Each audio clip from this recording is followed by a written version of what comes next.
Good morning students.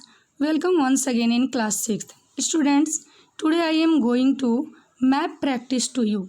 आज मैं आपको क्या करवाने जा रही हूँ? आज आपको मैप प्रैक्टिस करवाने जा रही हूँ. And students, look at the map. This is the outline political map of India. यह क्या है? नीचे जो ब्लैंक मैप दिख रहा है उसको क्या कहते हैं हम लोग? जिसमें सिर्फ बाउंड्री दिखाई देता है, स्टेट का नेम कहीं आपको लिखा हुआ नहीं है, खाली है, इसको हम लोग क्या कहते हैं? इसको आउटलाइन पॉलिटिकल मैप कहते हैं. और किसका नक्शा है? ये पिक्चर किसका है? इंडिया का, इसलिए यह इंडिया का आउटलाइन पॉलिटिकल मैप है. एंड स्टूडेंट्स, टुडे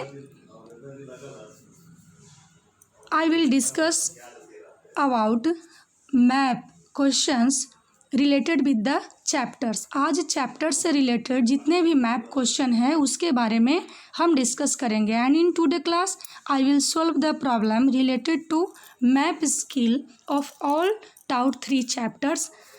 और आज हम लोग जितने भी चैप्टर पढ़ लिए हैं history and civics and geography से, उनसे रिलेटेड जो प्रॉब्लम्स हैं, मैप से संबंधित जो प्रॉब्लम है उन चैप्टर में, उसको भी हम लोग आज के क्लास में सॉल्व करेंगे. So let's students, first we will solve from geography section. After then we will solve from history section. After then we will also discuss about civics sections. Let's students first solve the geography section. पहले किसको solve करते हैं? Geography section solve करते हैं. So students, you have to read the question. आपको question को read करना है. What is the question? On the outline map of India, Bharat के मैप पर show the location of Indian space research centre. Bharat के अंतरिक्ष अनुसंधान केंद्रों को शो करना है. तो सबसे पहले एक बात हम आपको बता देते हैं कि आपने नाम सुना होगा ISRO, इसरो का नाम आपने सुना होगा. तो क्या है full form? I for Indian, S for space, R for research and O for organisation. ये इसरो जो है वो एक प्रकार का ऑर्गेनाइजेशन है. जैसे कि एक माता पिता, एक प्रकार से ये पेरेंट्स हैं. पेरेंट्स मीन्स माता पिता. एक माता पिता के एक बच्चे भी होते हैं, 2 भी, 3, 4, 5 भी होते हैं, 5 से अधिक भी कभी कभी होते हैं. तो इस तरह से ये इसरो एक पेरेंट्स है. और इसके अंतर्गत बहुत सारे सेंटर्स हैं. यहाँ पे देखिए सेंटर्स बोल रहा है. यहाँ हमने ऑर्गेनाइजेशन लिखा कि यह तो एक प्रकार का ऑर्गेनाइजेशन है जिसके बहुत सारे केंद्र हैं, यानी कि बहुत सारे बच्चे हैं उनके. तो ये सेंटर्स हो गया. अब ये जो सेंटर्स हैं वो सिर्फ और सिर्फ स्पेस से रिलेटेड ही नहीं है, थोड़ा बहुत रिलेशन रखते हैं वो स्पेस से, ऐसा नहीं कि बिल्कुल कम्प्लीटली अलग हैं. जैसे कि आपको न्यूक्लियर एनर्जी, ये रिसर्च से न्यूक्लियर रिसर्च सेंटर है, एटॉमिक रिसर्च सेंटर है, रॉकेट लॉन्चिंग सेंटर है, सैटेलाइट लॉन्चिंग सेंटर्स हैं. इस तरह से और स्पेस रिसर्च के सेंटर, खास करके अंतरिक्ष के बारे में, स्पेस के बारे में, ग्रहों उपग्रहों के बारे में जानकारी लेने वाला सेंटर्स भी. तो इस तरह से बहुत सारे इसके अंतर्गत केंद्र आते हैं. लेकिन हम लोग खास करके जो स्पेस रिसर्च सेंटर वाले नाम है, चूँकि हम लोग को पढ़ना था स्पेस के बारे में था ज्योग्राफी में, तो इससे रिलेटेड जो सेंटर्स हैं उसको आज मैं मैप में आपको प्रैक्टिस करवाती हूँ. चूँकि हमारा क्वेश्चन वही कह रहा है. वैसे तो बहुत है, 33-34 है, लेकिन एक सोचने की बात है कि 6 क्लास के स्टूडेंट्स को इस प्रकार से मैप में 34 सेंटर्स को पढ़ने के लिए नहीं बताया जाएगा. तो इसलिए मैं आपको सिर्फ ये स्पेस सेंटर्स को ही, स्पेस रिसर्च सेंटर को ही बताने जा रही हूँ. ध्यान से देखेंगे. और अगर आपको जानकारी पाने की इच्छा हो तो आप गूगल से जा कर के इसको सर्च कर सकते हो और अधिक जानकारी के लिए. तो सो लेट्स स्टूडेंट्स सी. ये देखो, सबसे पहला आपको एक दिखाई दे रहा है, सबसे ऊपर वाला रेड कलर में, SDSC, Satish Dhawan space centre. क्या नाम है फुल फॉर्म इसका? SDSC Satish Dhawan space centre. कहाँ में है? श्रीहरिकोटा. ये श्रीहरिकोटा किस स्टेट में पड़ता है? आंध्र प्रदेश में पड़ता है. नेक्स्ट हम लोग ब्लू कलर वाले को देखते हैं, इसरो ये जो पेरेंट्स आपको बताएं कि ये चूँकि इसमें स्पेस से संबंधित, ये चूँकि ये पेरेंट्स है, ये ऑर्गेनाइजेशन है, मूल ऑर्गेनाइजेशन है, यही पेड़ की जड़ है और इसी का बहुत सारा ब्रांच है। तो ये जो है इसरो बेंगलुरु में है। इसरो का फुल फॉर्म क्या होता है? Indian space research organisation. और एक सेंटर भी, इसी में एक सेंटर भी है, तो इसलिए इसको भी मैंने शो किया है, बेंगलुरु कर्नाटका में है। अगला है BSSC Vikram Sarabhai space centre. क्या है नाम? BSSC का विक्रम साराभाई स्पेस सेंटर। ये कहाँ में है? तिरुवनंतपुरम केरला में है। और आपको 1-2 स्पेस सेंटर्स और हैं जो आपके जिम्मे छोड़ती हूँ। आपको प्रयास करना है, गूगल से ढूंढना है, समझना है इसके बारे में और फिर उसको मैप पे खुद से शो करना है। सो स्टूडेंट्स, आज हम लोग का ये ज्योग्राफी से रिलेटेड जो मैप प्रैक्टिस था वो सॉल्व हुआ। Let's students we continue our study with history map practice.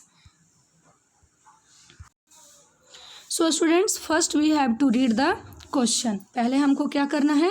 पहले हम लोग को क्वेश्चंस पढ़ना। लिखा है कि on the outline political map of India locate and level the following place. Locate भी करना है और उनका नाम भी लिखना है, यानी इस आपको चिन्हित भी करना है कि यहाँ पे, और उनका नेम लिखना है। तो पहला first, one of the cities of Harappan civilization. ये Harappan civilization, Indus valley civilization का नाम आपने सुना होगा। सिंधु घाटी की सभ्यता, उसी में बहुत सारे सेंटर्स हैं। उस सिंधु घाटी की सभ्यता में बहुत सारे जगह हैं, तो उसमें हड़प्पन सिविलाइजेशन मुख्य रूप से जाना जाता है। कालीबंगा, लोथल, गुजरात, मोहनजोदाड़ो। तो मोहनजोदाड़ो तो पाकिस्तान में है, मैं मैप में आपको बताने का कोशिश करूँगी। मोहनजोदाड़ो जो है वो पाकिस्तान में है। तो इस तरह से हम लोग ये हड़प्पा का नाम मुख्य रूप से टेक्स्ट बुक में दिया रहता है, इसलिए मैं सोची कि मैं हड़प्पा से इंडस वैली सिविलाइजेशन का ही वो पार्ट है। हड़प्पा अपने आप में खुद एक सेंटर है, खुद एक सिटी है, लेकिन जब हम इंडस वैली सिविलाइजेशन को पढ़ते हैं तो हड़प्पन सिविलाइजेशन का ही नाम टेक्स्ट बुक में आता है। इसलिए जितने भी शहर इंडस वैली सिविलाइजेशन से रिलेटेड हैं उन सबको हड़प्पन सिविलाइजेशन का सिटी माना जाता है। तो अब मैप में आपको मैं इंडिकेट करूंगी जहाँ तहाँ, और वैसे एक पूछ रहा है वन ऑफ द, इसलिए एक को मैंने यहाँ शो किया है। तो आप यहाँ पे मैप में देखो, क्वेश्चन नंबर ये है, ये वाला देखोगे, ये क्वेश्चन नंबर ये है और लिखा है हमने क्या? कालीबंगा राजस्थान। यहाँ पे कालीबंगा है और राजस्थान। ऐसे तो क्वेश्चन नंबर डी का ये आंसर है, लेकिन ये ए का भी आंसर हो जाएगा। ये जो लोथल गुजरात आप देख रहे हैं, ये क्वेश्चन नंबर ए का भी आंसर हो जाएगा। तो लोथल है, गुजरात है, बनवाली है, और उसके बाद एक मोहनजोदाड़ो यहाँ पे है, पाकिस्तान में मोहनजोदाड़ो का नाम आपका टेक्स्ट बुक में दिया हुआ है, लेकिन हमको इंडिया के मैप में शो करना है, इसलिए हमने इसको शो नहीं किया। और आपके टेक्स्ट बुक में बहुत सारे सिटीज़ के नाम दिए हुए हैं, एक पूछा इसलिए हमने आपको एक बताया। आप टेक्स्ट बुक वाले बुक में और देखोगे, आपको दूसरा लिखने का मन होगा तो दूसरा लिखना। तो फर्स्ट सोल्व हुआ A. B, one place of Ashokan inscriptions found. एक जगह बताता है जहाँ से अशोका के द्वारा जो पत्थरों पे लिखा हुआ इंस्क्रिप्शन था वो पाया गया है, उसको शो करने के लिए बोल रहा है। इंडिया में 33 अशोका से रिलेटेड इंस्क्रिप्शंस हैं, लेकिन आपका बुक में 6 क्लास में आपके बुक में अधिकांशतः जो अशोका के बारे में पढ़ना है वो नॉर्थ इंडिया और सेंट्रल इंडिया के बारे में पढ़ना है, साउथ में ज़्यादा नहीं पढ़ना है। तो हमने यहाँ से एक इन्फॉर्मेशन कलेक्ट किया है बी मेरठ। वैसे दिल्ली में भी है, लेकिन दिल्ली किसी दूसरे का आंसर भी हो रहा था, इसलिए हमने दिल्ली को इसमें शो नहीं किया। यहाँ पे बी आप देख रहे हैं, मेरठ में भी है। और उसी प्रकार से आपको आंध्र प्रदेश में अमरावती में है। फिर उसके बाद उत्तर प्रदेश में ही एक नाम आता है लौड़िया नंदन गढ़वाल, ऐसे करके नाम आता है। तो ये सब जगह पे अशोका का इंस्क्रिप्शन पाया जाता है, लेकिन एक पूछ रहा है तो इसलिए हमने एक आपको मैप में यहाँ पे शो कर दिया है। बी मेरठ, मेरठ कहाँ है? यूपी में है, इंडिकेट कर दिया है पॉइंट के थ्रू कि कहाँ पे मेरठ होगा वो। अब है place where Red Fort is situated. See, Red Fort कहाँ है? आप सब जानते हैं दिल्ली में। दिल्ली देखिए हरियाणा और यूपी के बीच में एकदम बिल्कुल छोटा सा जगह मैप में दिखाई देता है, तो यहाँ पे सी पोर्शन आपको दिल्ली दिखाई दे रहा है, ये दिल्ली। क्वेश्चन नंबर सी का आंसर हो गया। अब डी, वन ऑफ द, यहाँ तक हम लोग बी और सी क्लियर कर चुके हैं। अब D, one of the archaeological site आपको बताए हैं कि the remains of the past which buried under the earth during any incidents, किसी घटना के दरमियान क्या होता है कि वो पृथ्वी के अंदर दब जाता है, जो रिमेन्स होता है, remains of monuments, buildings ETC.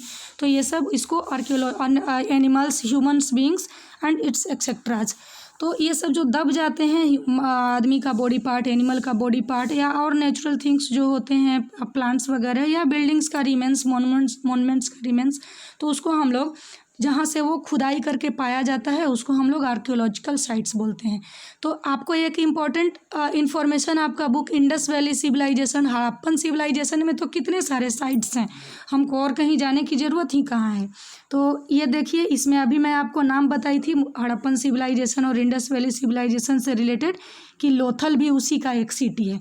तो हर सिटी का जब अब नया बसा है तो उसको तो खुदाई किया गया होगा, पहले वहाँ क्या था नहीं था इसकी जानकारी ली गई, तो इसलिए हमने डी वाले में किसका आंसर डाल दिया, लोथल को डाल दिया। लोथल गुजरात। समझ गए आपको? मेरे ख्याल से आपको नहीं समझ में आए तो थोड़ा बुक को भी देखिएगा, बुक में जो मैप दिया हुआ है उसको भी थोड़ा आप देखने का, किसी दूसरे चैप्टर में आपको ये मिलेगा, ये क्या बोला जाता है, इसका जो है वो किसी दूसरे चैप्टर में भी आंसर आपको मिल जाएगा। So let's students see and continue our study with civics section. अब हम लोग सिविक्स सेक्शन के साथ अपने स्टडी को सॉल्व करते हैं। सो let's students watch and read on an outline political map of India. Bharat के आउटलाइन मैप पे ही कह रहा है locate and level the following, फिर उसी तरह से हिस्ट्री की तरह। तो पहला क्वेश्चन है any two north Indian state where green revolution took place. कोई दो नॉर्थ इंडियन स्टेट को बोल रहा है जहाँ पे ग्रीन रिवॉल्यूशन हुआ है। तो देखो नॉर्थ इंडिया, तो इंडिया को अगर हम टू पार्ट में डिवाइड कर देंगे तो ऊपर वाला पार्ट जो है वो तो नॉर्थ है और नीचे वाला साउथ होता है, तो नॉर्थ इंडियन स्टेट बोल रहा है इसलिए।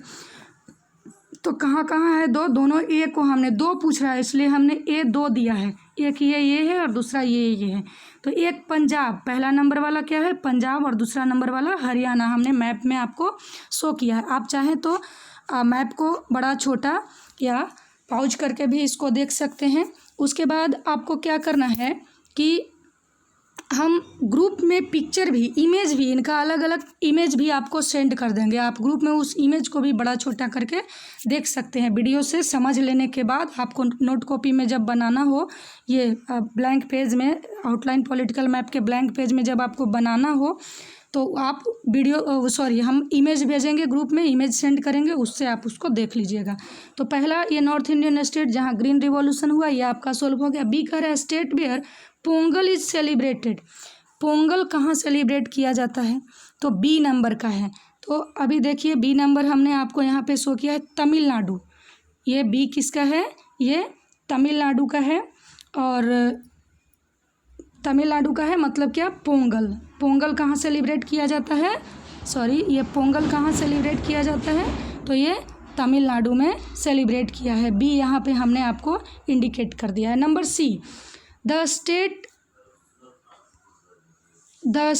To which Bihu dance is associated with, उस स्टेट को शो करना है जहाँ पे बिहू डांस किया जाता है। नंबर सी का हमने ए और बी को क्लियर कर लिया है अब तक।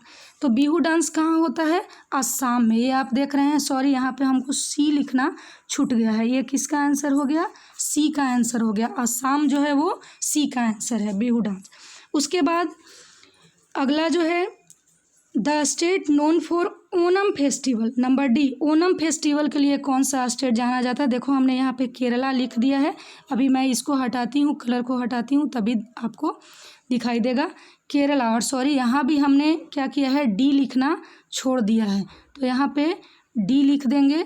पहले मैप को ऊपर कर लेते हैं और उसके बाद डी लिख देते हैं यहाँ पे। ये किसका आंसर है, केरला जो है वो डी का आंसर है। तो आप इसको देख लीजिएगा।